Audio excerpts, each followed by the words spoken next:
at Isaiah chapter 6. I want you to look at the first verse. It says that in the year that King Uzziah died, I saw the Lord high and exalted, seated on a throne. And the train of his robe did what? Filled the temple. So the Lord was not sitting on a chair. He was not sitting on the floor. He was not sitting eye level with, right, Isaiah. Instead, he was seated high and on the throne.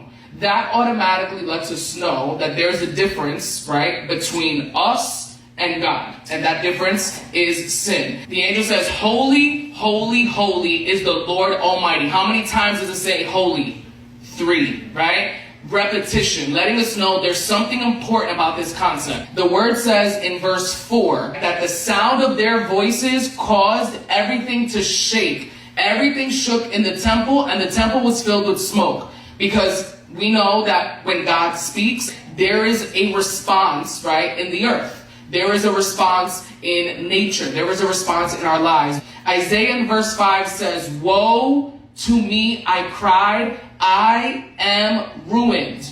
So the first response Isaiah has to everything that he is seeing, recognizing that he is not holy. And I think that one of the reasons why holiness can be a difficult concept is because when you look at the holiness of God, you see how imperfect you are.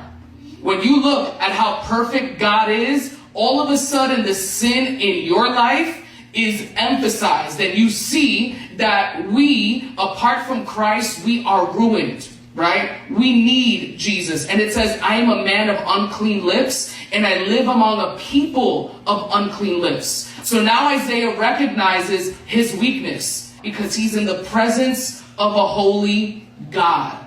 But the Bible says in verse 6 that one of the seraphim flew to him with live coal in his hand, which he had taken with tongs from the altar. And it says, with it he touched my mouth and said, see, this has touched your lips. Your guilt is taken away and your sin is atoned for. When you are in the presence of God's holiness and you recognize, God, you are holy, but I am a sinner. God, you are perfect, and I am not perfect. The response is that you recognize that you can't do this on your own. You can't redeem yourself. You can't save yourself. And in response to Isaiah recognizing that, an angel comes and purges him of his sin, right? It says his guilt was taken away.